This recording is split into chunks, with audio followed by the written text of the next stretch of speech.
দরবারে গিয়ে জুমার নামাজটা পড়ার সুযোগ হয় না। আপনার কি মনে হয় এই মজমায় এমন লোক থাকতে পারে যে শুক্রবারের নামাজটাও পড়ে না? আল্লাহ আমাদেরকে ক্ষমা করুক। এই মজমায় এমন লোক থাকতে পারে যে জানাজাটাই শরীক হয় না। আল্লাহ আমাদেরকে হেদায়েত দান করুক। ও প্রিয় ভাই, এই দুনিয়ার গদবাদা জিন্দেগিতে কোনো সফলতা নাই, কোনো সফলতা নাই। আপনি যে এই যে দুনিয়ার পিছনে ছুটতেছেন, টাকা পয়সা যশ খ্যাতি বাড়ি গাড়ি, একটু তাকায় দেখেন না। এই বড় বাড়িওয়ালা তার কলিজায় শান্তি নাই, ওই গাড়িওয়ালা তার কলিজায় শান্তি নাই। আরে আল্লাহ পাক এই দুনিয়ার গাড়ি বাড়ি টাকা পয়সা যশ খ্যাতির মধ্যে শান্তি রাখেন নাই। আল্লাহ পাক এমন একটা কলব দিয়েছেন আপনাকে, আমাকে, আমাদেরকে, যে কলব টাকা চিনে না, বাড়ি চিনে না, গাড়ি চিনে না, সুন্দরী নারীও চিনে না। এই কলব এই একমাত্র তার রবকে চিনে। তার রবকে সিজদা দিলেই এই কলব প্রশান্ত হয়। এটার প্রমাণ কি? শুক্রবারে জুমার নামাজ পড়া, সুন্দর করে গোসল কইরা, তোর সুন্দর কাপড় চোপড় পইরা আমরা যখন শুক্রবারে জুমার নামাজটা পড়ি, সত্যি বলবেন জুমার নামাজ থেকে বের হয়ে আসার পরে মনটা কেমন লাগে? সুবহানাল্লাহ। আমার কথার সাথে একমত হওয়ার দরকার নেই, পান কিনা অন্তরের মধ্যে একটা অন্যরকম প্রশান্তি লাগে।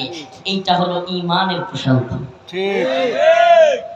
আরে দুনিয়ায় আমরা যা ভুল করি, যা অন্যায় করি, দুনিয়াতে যত রকমের পাপ করি, কিন্তু আমার রব একজন আছেন, মালিক একজন আছেন। আরে এই দুনিয়ার কোন মালিক একদিন অপরাধ করলে বকা দেয়, রাগ করে, দ্বিতীয় দিন অপরাধ করলে গালাগালি শুরু করে, তৃতীয় দিন হুমকি দেয়।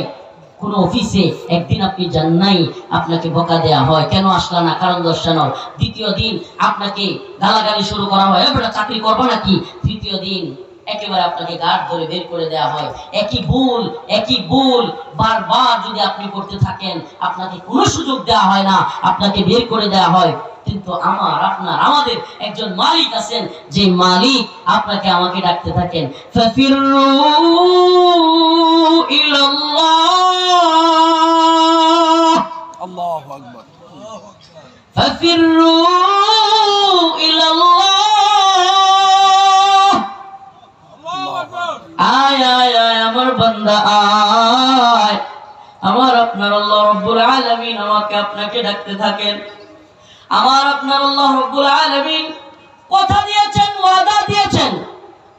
পৃথিবীর কোনো মানুষের ওয়াদা নয়, আমার ওয়াদা নয়, আপনাদের দোহারের কিংবা ডাকার কোনো বড় আলেমের ওয়াদা নয়।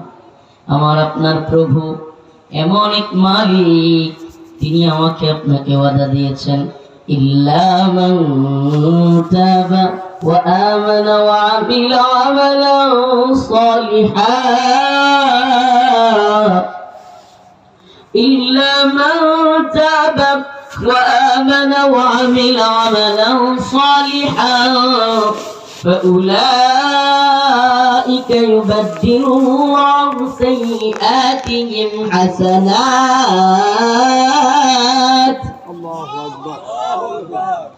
আমার আপনার এমন একজন মালিক আছেন, যিনি কথা দিচ্ছেন, বান্দা একটা দুইটা তিনটা চারটা নয়, 100 হাজারো গুনাহ যদি তুমি করে ফেলো, ইয়া ইবাদিয়াল্লাযীনা আসরাফু আলা আনফুসিহিম লা তাকনাতু মির রাহমাতিল্লাহ, ইন্নাল্লাহা লা ইয়াগফিরুয যুনুবা জামিআ।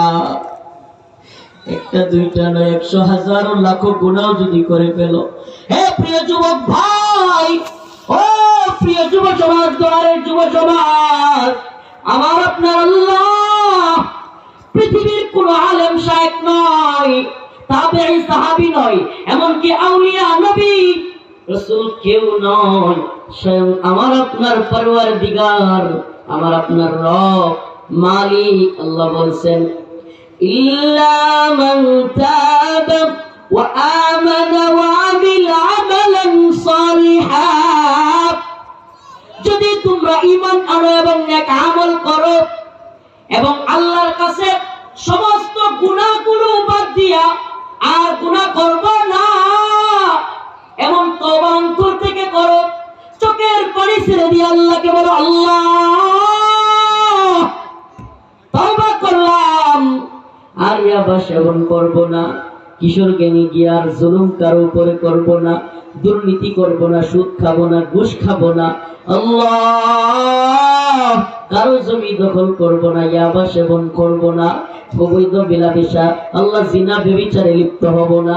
আমার আল্লাহ রাব্বুল আলামিন বলেন ফাউলাইকা ইউবাদদিলুল্লাহ সাইয়্যাতিহিম হাসানাত। আমি ওই বান্দার 100 না 1000 না, আল্লাহ বলেন লক্ষ গুনাহ যদি বান্দা কইরা আমার কাছে আসে, আমি তার 1 লক্ষ গুনাহকে 1 লক্ষ নেকি দ্বারা পরিবর্তন করে তারে ক্ষমা করে জান্নাত দিয়ে দিব। সুবহানাল্লাহ। আর জোরে বলেন সুবহানাল্লাহ।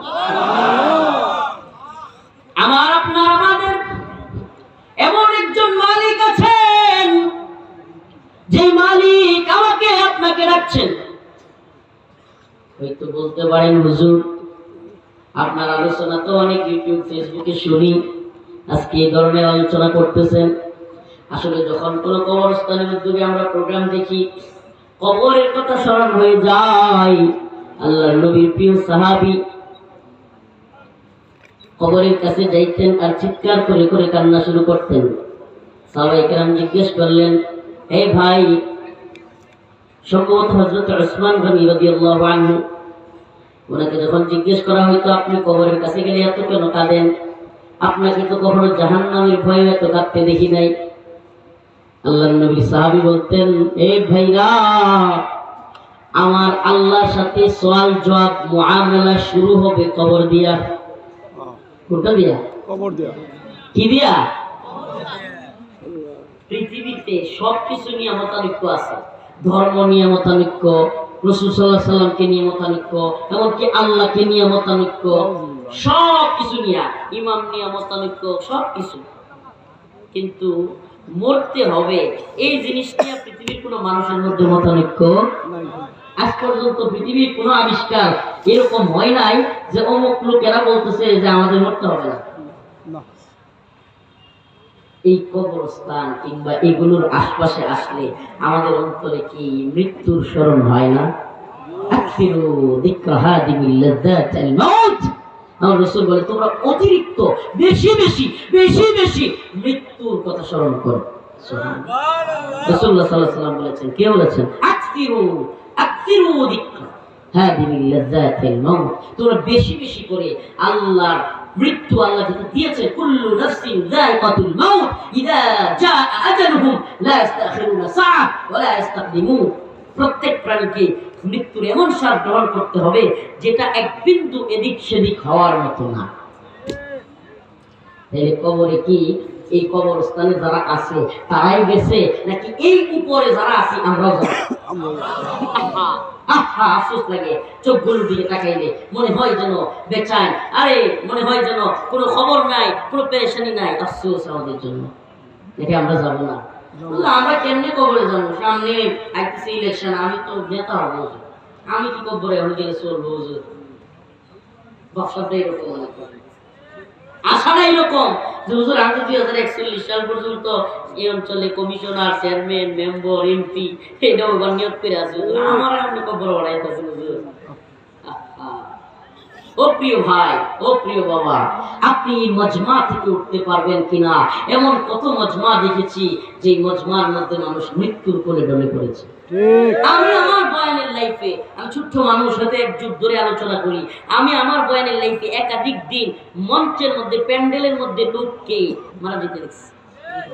এবার মঞ্চে হঠাৎ করে পিছন থেকে শরীর খারাপ লাগতেছে একজনের, তাড়াতাড়ি মেডিকেলে নিয়ে যান, একটু পরে হুজুর লোকটা মারা গেছে।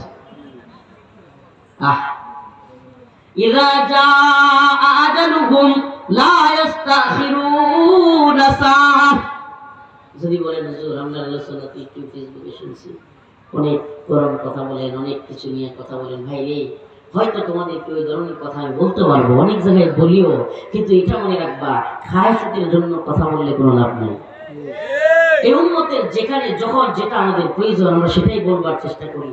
একরকম কথা আব্দুল্লাহপুর যাত্রাবাড়িতে বলেছি, এখন এখানে এসে আরেক রকম কথা বলছি। প্রিয় ভাইরা আমার, সব জায়গায় আমাদের রাজনৈতিক বিশ্লেষণ, জাতীয় আন্তর্জাতিক পরিস্থিতি নিয়ে আলোচনা সব জায়গায় এক হবে না। কেন? কারণ আমাদের প্রত্যেককেই মরতে হবে, মাঝে মাঝে মৃত্যুর আলোচনা হওয়া দরকার। আমার রাসূল বলেছেন আকসিরু যিকরা হ্যাঁ লাজ্জাতুল মউত, তোমরা বেশি বেশি মৃত্যুকে স্মরণ করো, বেশি বেশি